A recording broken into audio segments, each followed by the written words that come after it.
Don Pratt, host of a show here on Rogers TV where we give you a perspective of police in your community. Welcome to Policing York Region. Today we've got the opportunity of sitting down with two superintendents with York Regional Police, one formerly from 3 District and one just newly coming into 3 District, Superintendents Maria Ahrens and Heidi Schellhorn. Thank you both for coming on the show. Thank you for having us. Thank you. So we kind of wanted to do a bit of a year in review with YRP. We had you on last year with the inspector of 3 District, and we were talking with some of the changes in your business model. Mm-hmm. Can you speak a bit more to that? And we just kind of want to know what's going on this year. Sure. So I'm Heidi Schellhorn. First, I want to congratulate Maria Ahrens. She was recently promoted into the superintendent position. Yes, congratulations. Thank you. And as a result of that, I've been moved to Richmond Hill, 2 District. Right. And Maria is now assuming command of 3 District with Ange de Lorenzi, the inspector. So last year we did come on. We spoke about some changes that we were about to implement. Mm-hmm. One of which is it's a deployment model. So right. I think that's what you're referring to, yes. Don? Yes. Okay. So in that, we wanted to maximize efficiencies and leverage our technology so that we could be more efficient yes. in our service delivery. Right. We have a limited number of officers here, and in comparison to some of the other districts, and it is based on our demands for service. So the ratio is accurate. It's an accurate reflection of the calls for service here. So right. It's staffed appropriately. It's just we had an officer that was on the front desk, yes. and their role was to do administrative duties, but also to react to people that came into the station. So they're greeting the public as they're coming in the front door? Yes. Okay. It was our opinion that the community here would be better served if we redeployed that officer to the field, where there would be increased visibility, increased officer presence. So you just added an officer to the road? We added an officer to the road, wow. Yes. Great. With that, though, we've implemented some technology at the door so that we can be assured that if a member of the public does come to the door in an emergency, that they can be secure, they can be safe, they will be promptly receive service. And if not, then they will speak to our communications. There's a link to our communications unit branch. Sometimes people come to the front desk just for directions or something non-emergent. Right. So the communications persons can deal with it. If it's an instance where they need to see an officer, our officers respond quickly. We've had no articulated concerns from the community as a result of this. Originally we did because it's a change, right? It's a change. Yeah, I remember when the topic first came up, it was actually, well, I think that's the best way to say it is change, right? Mm-hmm. I think we're all a bit resistant to change, so I'm sure everyone felt a bit of that. But moving forward, I don't think it was very long before, I know in the community anyways, we started hearing and feeling the more positive effects of it. Mm-hmm. We all like to learn that such a large force is actually trying to save money. Mm-hmm. That's not a bad thing. No, it's not a bad thing. We're all taxpayers here in the region. Yeah, of course. And we are accountable to our constituents, to our community. I think, not only as a taxpayer, but as an officer looking at how we can best serve our community in the most efficient way without mm-hmm. service interruption. Yes. And I think we've done an analysis on that. Our planning department has done an analysis, and our key performance indicators are all favorable. Right. So our Maria and our deputy will be presenting to council on those key performance indicators. Right. But things such as our response times, our supervisory coverage on the road, supervisory attendance at mandatory calls, officer presence, those have all increased. And anecdotally, we've heard from some community that they are seeing they're seeing officers more often. Right. That could be in part too because our officers are very community-minded. We've asked them, and I believe they've responded to getting out of your cars, meeting with merchants. We do see that. Yeah, and I think that's unique too to 3 District, where we have this thing called own your zone, sort of, where we want officers to be really engaged and community minded and community engaged. And I think we've seen that and we hear that from the feedback we're getting from our community. So when just to reaffirm on the closing of the front door, that's not all the time. There's hours. There's only certain hours that happens, right? Yes, we close the front door at 11 p.m. Right. And at that point, there is an officer on the desk from 7 a.m. to 11 p.m. Right.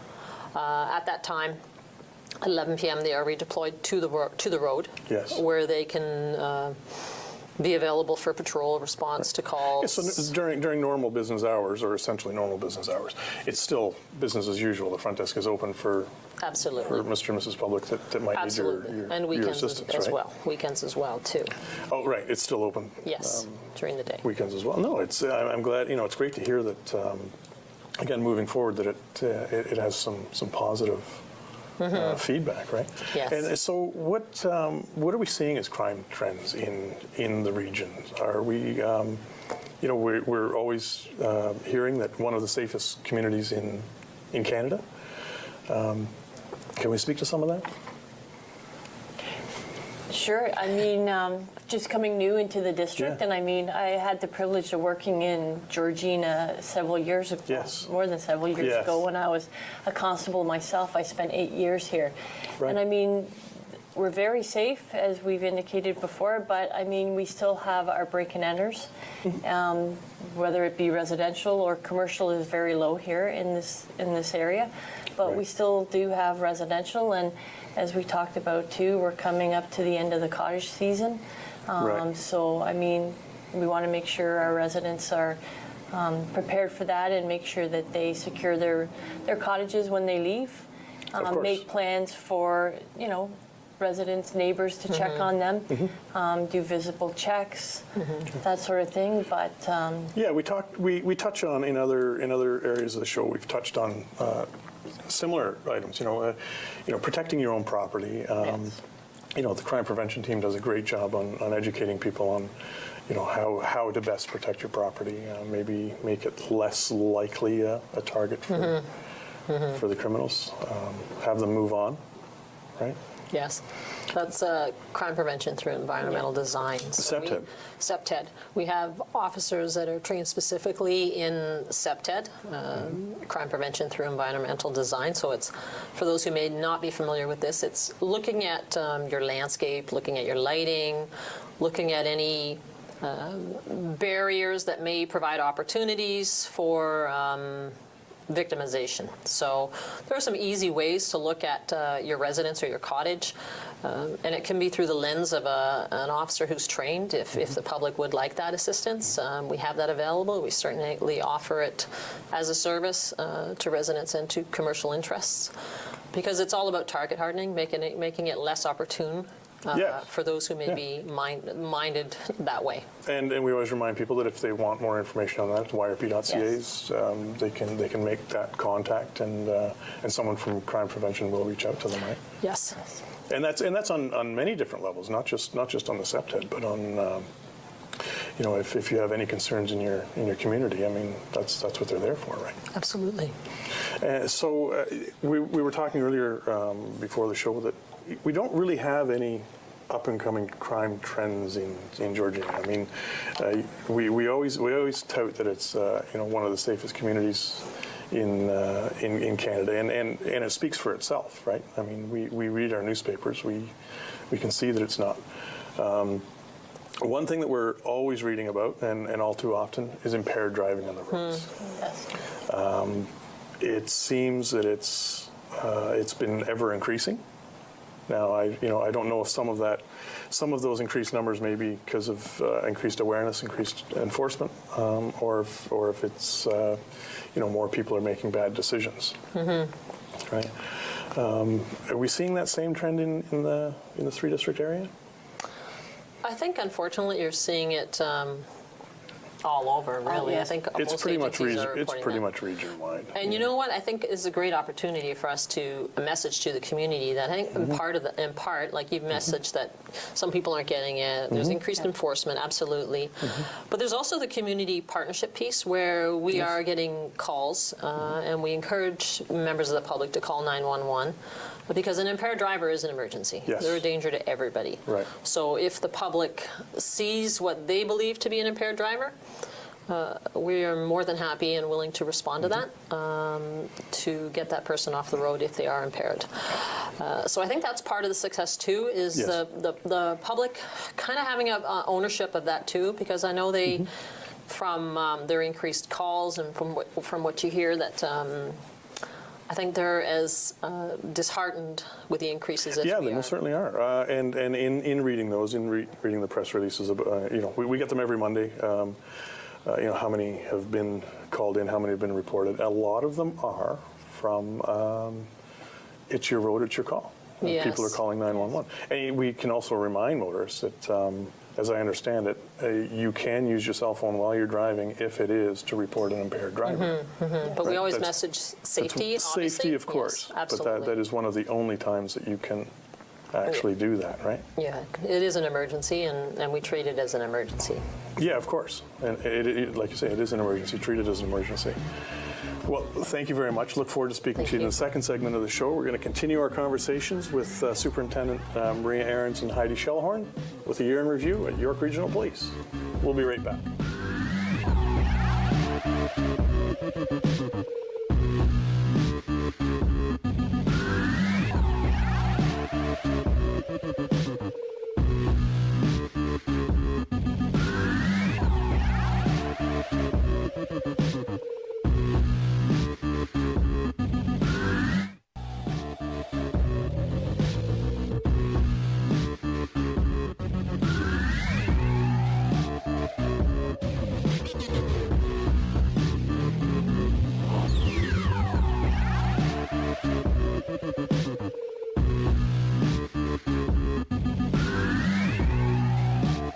Welcome back, everyone, as we continue with a year in review with York Regional Police, and we have two superintendents with us. First, I wanted, Maria, you just came up to 3 District. Where were you before that?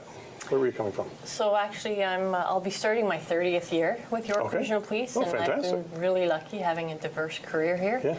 It's offered me a lot of opportunities. So I began my career in one district, which is Newmarket, and I spent probably about 2 years there. And then, of course, I came to Georgina Yes.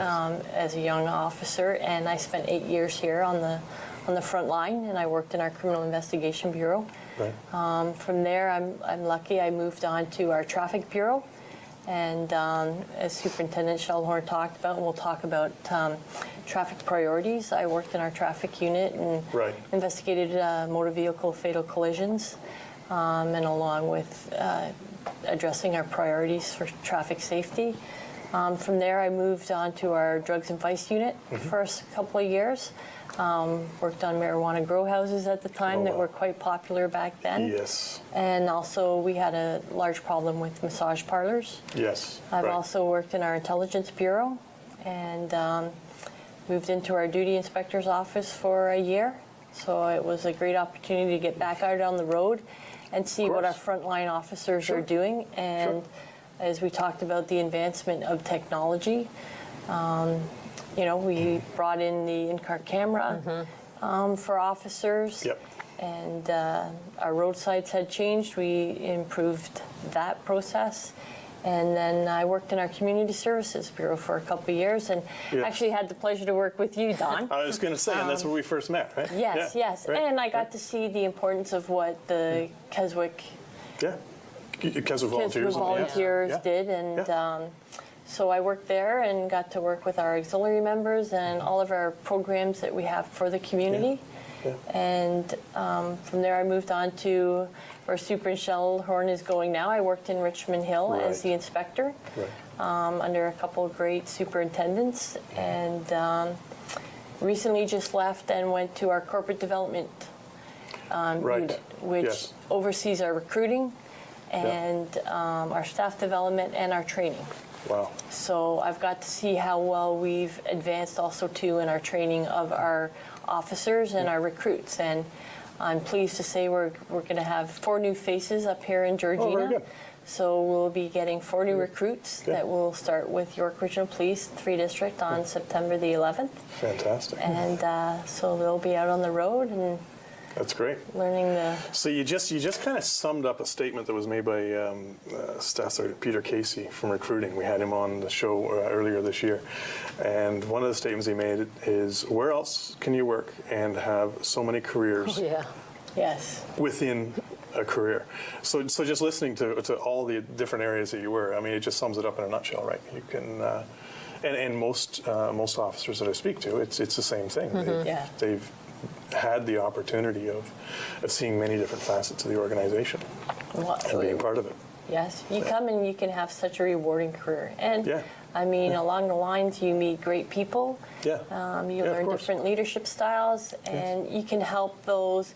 I mean, now that we're a little further on in our career, we can see and begin to mentor and coach those Of course. that we want to see move forward also in the future. And if you were up here as a young recruit, when you Yes. first started, you've seen a few changes in 3 District. Oh, I've seen a lot of As change. as you've come back up, right? Yes. It has to be considerably different, right? Well, it's amazing to see all the progress that the community has made. I mean, the housing influx, Yeah. the commercial influx. Oh, yeah. Oh, population I alone mean, we were has- lucky back has then. increased. We were happy when I was on the road that we got a Tim Hortons. Yeah, that's right. So That's I right. mean, now we have one in every town. That's right. So, They're everywhere, right? And one of those, one of the benefits of growing up here, the Marine Unit, it's made its spot on the map, and that spot on the map is getting somewhat bigger. I'm not sure who wants to take a lead on talking about the Marine Unit a little bit. I'll let Superintendent Yeah, there you Shellhorn go. take over that. Happy to do that, Maria. Heidi. So the Marine Unit, yes, the Marine Unit is interesting because it's also exclusive to the residents of Georgina Yes. and visitors, right? Right. There are times where the Marine Unit, which is comprised of a staff sergeant, a sergeant, and 8 constables, there are times where they go to inland bodies of water Right. for maybe searches, maybe recoveries in unfortunate circumstances sometimes. Yeah. However, their largest presence is on Lake Simcoe. So that's their primary. Yes, it is, Right. with the Nawitch and the Wawatessi, one of which is pictured behind you. Yes. They've also been using their personal watercrafts Yeah, I heard that they've been out. I haven't seen that yet. but more I've heard frequently they have. Yeah, the that's last few good. years, with really good feedback from the community as well. The community has noticed their presence.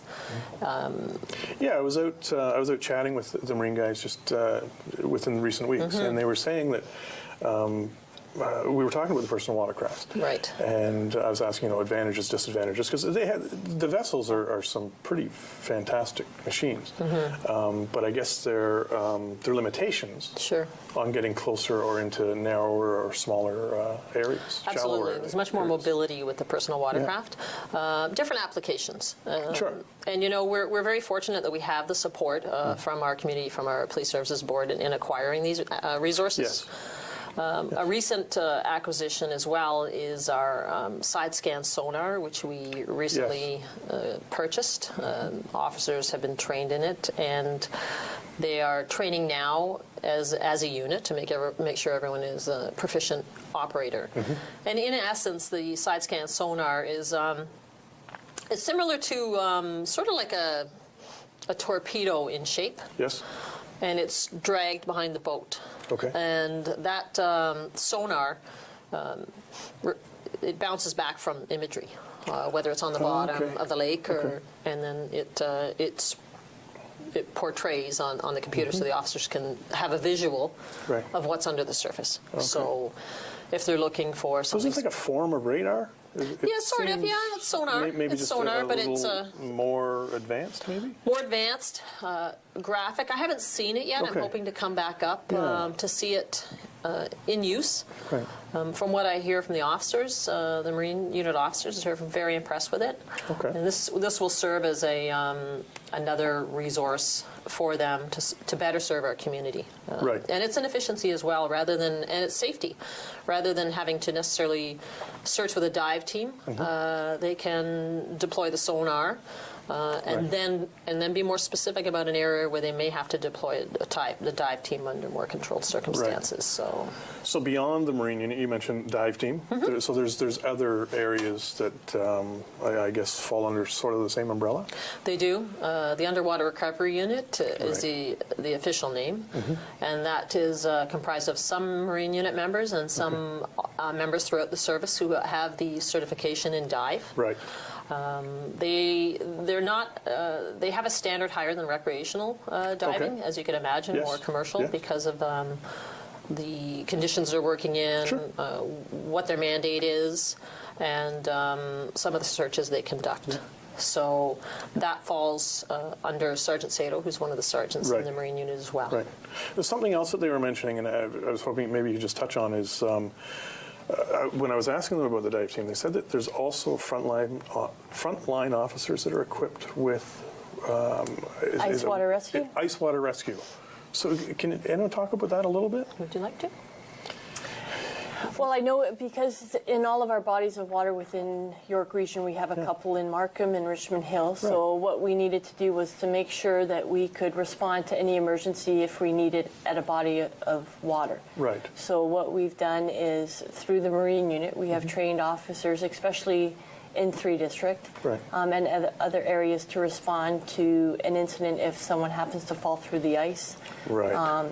So the certain vehicles are deployed with an ice rescue kit and equipment for the officer for safety Right. and to get out there on the road. So you're talking about improved response time. Yes, yes. You're not And necessarily waiting for the actually, Marine they used Unit it to respond. No. several years ago up here where our officers did save a life. Wow. And we're awarded for doing that. Yes. There have been a few circumstances where frontline officers would be the first to respond. Yes. So that with the ice, and they take the ice water kit out with them in the mornings, so that if there's an emergency during the winter on the ice, they are qualified to attend. They receive annual requalification Yes. as well, so the training is ongoing. Because it is high risk. Yeah, of course. But yeah, as Maria said, they've had great success in rescuing, as has the Marine Unit, in rescuing members from the bodies of water and ice flow and snow. Yeah, no, it makes total sense. Like you know, like we said earlier, it's reducing that response time, right? This is a good opportunity too to message to the community that now we're moving closer. I know it's not Labor Day yet, and I don't want to get ahead of ourselves. But after Yeah. Labor Day comes, Yeah. the fall and winter, and we can't overemphasize safety on the water and on the Yes. ice when it changes. Yeah, we need to be reminded the water gets cold. You respond. Your body responds much differently to cold water than it does to warm. Well, talking about that, you mentioned earlier about cottages and keeping them safe and that kind of thing. We need to remind people that as we get into winter, ice will be forming on the lakes. Yes. It was said to us last year, no ice is safe ice. Use at your discretion. Be Sure. safe, make wise decisions. Right? How about traffic safety and initiatives and priorities up in this district? Well, again, I want to thank the public because we receive concerns from the public Yes. pertaining to different traffic issues. So Right. it may be speeding, it may be people running school bus lights, it may be unsafe driving, it may be distracted driving. We often take those concerns from the community and we assign them to the community-oriented response unit. Right. So very often they'll reach out to the person who's initiated that concern. They'll go out and meet with them, talk with them. They'll do some proactive engagement in that area to either validate Right. or negate. Sometimes it's just a one-off. Sometimes it's something that is a greater concern and we'll have an increased presence. And then we also engage our district members too who have been very, very active in community engagement and responding to community concerns around traffic safety priorities. Right, and we were reminded too, we had the opportunity actually of having a tour of 3 District recently. And it kind of opens your eyes to seeing all the different units within a district. And it's, I guess, shared resources is the best way to put it. It's not just the district, it's the resources that the district can draw from as well, right? We talked about traffic. Well, traffic is everywhere, isn't it? It's not just 3 District, 1 district, right? Absolutely. It's everywhere. But I mean, I think we see that the roads are staying safe in York Region, and it's thanks to YRP and the public. But listen, thanks very much for being on this show. Thank you. That was a fantastic. Thank you, Doug. Thanks. Right. Thanks everyone for joining us for this episode of Policing York Region. For more information on the show, RogersTV.com. For more information on York Regional Police, YRP.ca. It's been great having you. We'll look forward to seeing you again.